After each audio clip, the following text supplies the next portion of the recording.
L'échange que vous allez entendre est un entretien épistémique. Il s'agit d'une conversation asymétrique dans laquelle on s'intéresse à notre interlocuteur en lui posant des questions. Au travers de celle-ci, nous cherchons à comprendre les raisons qui motivent son avis. L'objectif principal de cette forme de conversation est de passer un moment agréable et mutuellement enrichissant. Salut Phoenix. Salut ProGeeks, j'ai un peu de mal à dire ton pseudo, mais bon, je vais y arriver. Pas de souci. Écoute, content de te revoir. Ça fait longtemps que j'ai pu discuter avec toi, donc je suis content de pouvoir faire cet entretien avec toi. Est-ce que tu peux me dire si pour toi il faut respecter les croyances? Non. Non, à 100%, il ne faut pas les respecter. À 100%? Ah oui. Je te donne tout de suite celle, comme ça tu es au courant. Pour moi, actuellement, avec ce dont j'ai réfléchi jusqu'à présent, non, moi je suis pour les caricatures, je suis pour me contredire, enfin, avec des arguments, bien évidemment, mais toutes sortes de croyances, et je ne sais pas. Il n'y a pas d'échelle en fait dans les croyances que je dois ou respecter ou ne pas respecter. Il n'y en a aucune finalement, à part si on me donne une bonne raison de croire à cette croyance. Sinon tout le reste c'est à voilà, on ne les respecte pas, non. Donc, peut-être qu'il y a quelque chose que j'ai pas complètement compris. Tu dis, à part si on me donne une bonne raison, ça signifie que, selon toi, on peut attaquer les croyances en fonction de si elles sont vraies ou pas. C'est-à-dire en fonction du niveau, je vais pas dire de fiabilité de la croyance. Oui, peut-être au niveau du niveau de fiabilité de la croyance, il y a une justification qui est plus importante d'attaquer celles qui sont manifestement fausses. J'ai pas compris ton... Oui, excuse-moi, j'ai pas mal posé cette question. Est-ce qu'on peut plus facilement attaquer des croyances que l'on considère comme fausses? Non, pas obligatoirement. Ce que je veux dire, c'est que toutes les croyances, je dirais pas attaquer, c'est pas une question d'attaque. C'est une question... Remettre en cause. Oui, remettre en cause. Les remettre en cause, on peut toutes les remettre en cause a priori au départ. Et à partir du moment où la personne qui croit te donne des arguments que tu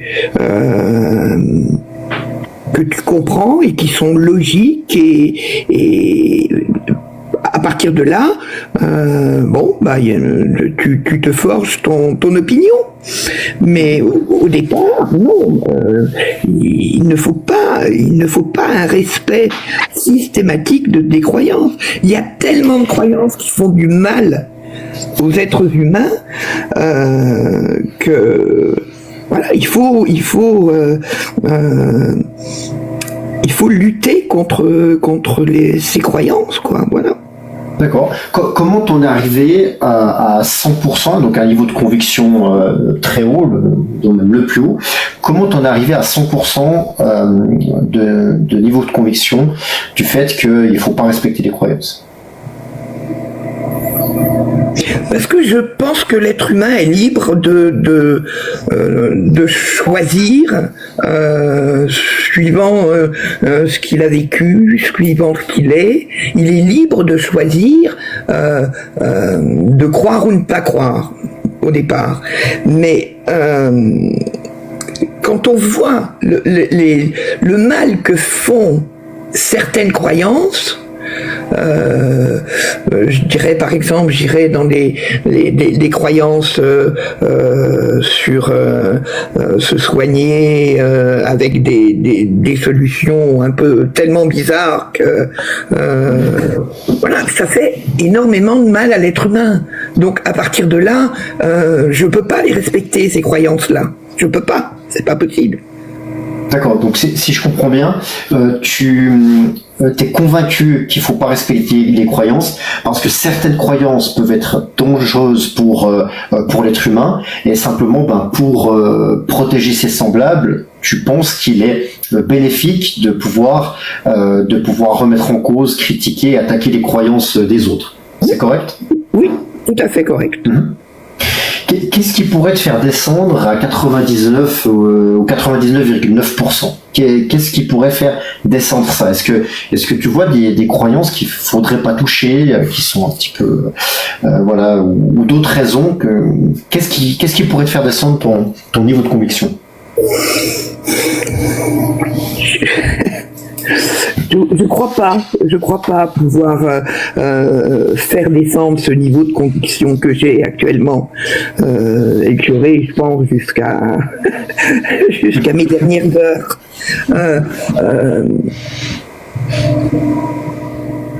Donc la réponse c'est rien du coup. Rien, absolument. D'accord. Est-ce que tu as toujours pensé qu'on devait pouvoir je vais pas dire attaquer, remettre en cause les croyances d'autrui? Oui.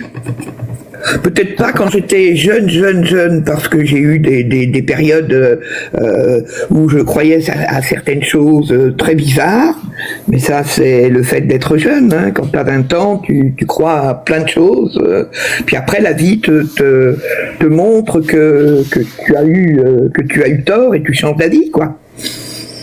Mais du coup, tu as changé d'avis ou tu savais pas, t'as fait quelle évolution dans j'ai grandi tout simplement. J'ai grandi, j'ai vu le monde tel qu'il était, j'ai vu la méchanceté de l'être humain, j'ai vu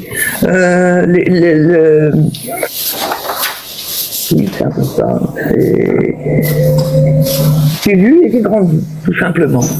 Il n'y a pas vraiment de à une époque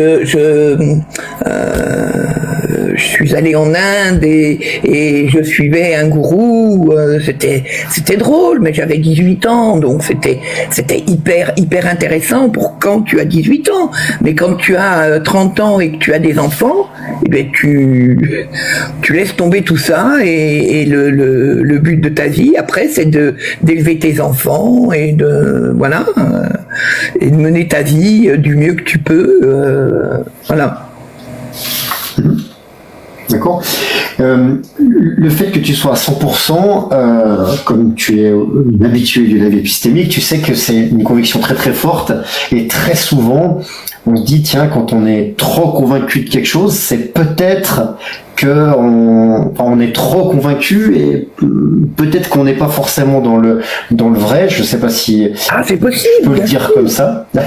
Si, non, mais je sais la petite courbe là, je sais plus comment ça s'appelle, mais ça fait des trucs de maintenant.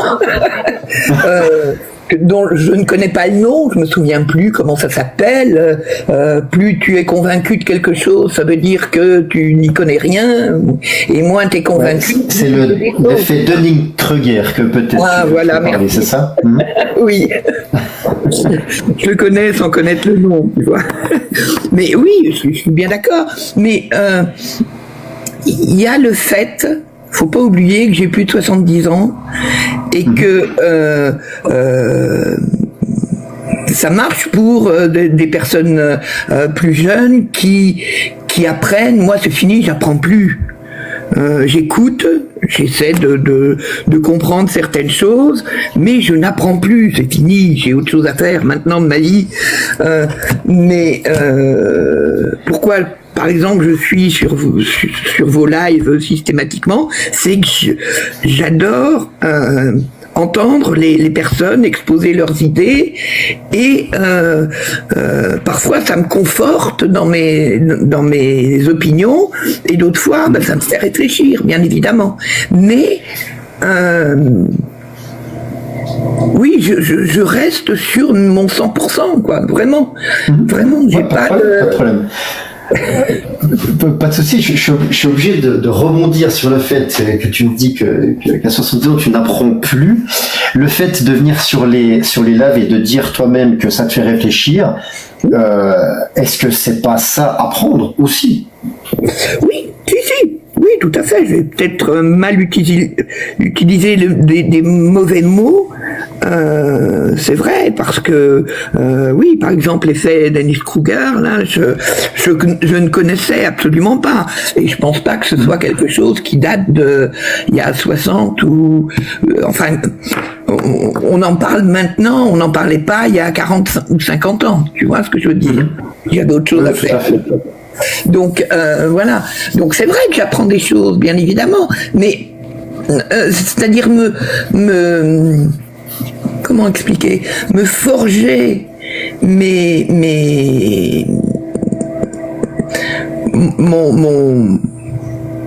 mon esprit aujourd'hui, j'apprends des choses, mais que je ne vais pas dans ma vie courante mettre en pratique. J'ai plus le temps pour ça. Tu comprends? J'ai plus le temps. Je reviens sur la mise en danger que certaines croyances peuvent avoir sur les autres. Oui. Pour toi, est-ce que tu vois, quelle serait la deuxième meilleure solution pour protéger les autres que de remettre en cause leurs croyances, s'ils ont une croyance qui génère un danger pour eux ou pour les autres? Je sais pas trop, j'avoue que je sais pas trop. La deuxième façon. À part, je pense vraiment qu'à part critiquer ses croyances et montrer jusqu'où ça peut aller, il y a guère d'autres solutions pour montrer que je sais pas, l'anthroposophie c'est une haine finie, quoi, que je sais pas, oui, il n'y a pas vraiment d'autres possibilités à part justement, comme tu disais, les attaquer, attaquer le bien fondé de toutes ces idées, que ce soit religieuses, entre parenthèses médicales, etc. Enfin, il y a tellement de croyances que c'est pour ça que je te dis, il faut les attaquer. Peut-être qu'il y en a pas. Hein. Je pose pas toujours des questions où j'ai une réponse ou où j'en vois une, ou peut-être qu'il y en a une qu'on ne voit pas. Mais peut-être que c'est pour ça que tu es à 100% aussi, parce que tu n'en vois pas, il y en a pas, et donc c'est pour ça que tu es à 100%. C'est une affirmation-question que je te fais là. Peut-être, mais je suis pas sûr. Hein, je suis pas sûr d'avoir la science infuse. C'est vraiment personnel et c'est vraiment. Je parle pas du cheminement que peuvent faire d'autres personnes qui pensent que leur croyance est importante dans leur vie, et je les laisse croire, hein, moi ça me pose pas de problème. À partir du moment où ça pose un problème aux autres êtres humains autour, là il faut les attaquer, quoi. Il faut les débunker, voilà. Est-ce qu'il y a une question que t'aurais aimé que je te pose durant notre entretien?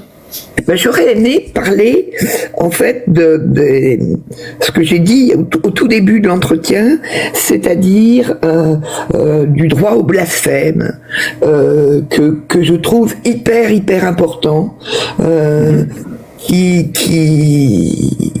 enfin, j'ai l'impression que maintenant, il faut surtout pas blasphémer, il faut surtout pas être trop ironique ou trop taper dans le tas. Il faut être moi, j'ai des soucis dans ma vie. Si on me dit en face de moi, si on m'attaque sur ma vie ou ce que j'ai fait ou etc. Je suis une grande personne, je suis capable de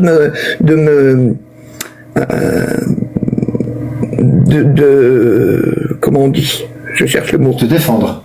De me défendre, absolument. Et si on ne me dit rien, finalement, comment je vais avancer dans ma vie, finalement? Il faut prendre les êtres humains pour des personnes adultes et qui réfléchissent. Et à partir du moment où on les attaque sur leurs croyances, c'est les faire réfléchir aussi. Et ça, c'est important. D'accord, bah, écoute, je te remercie beaucoup, Phoenix.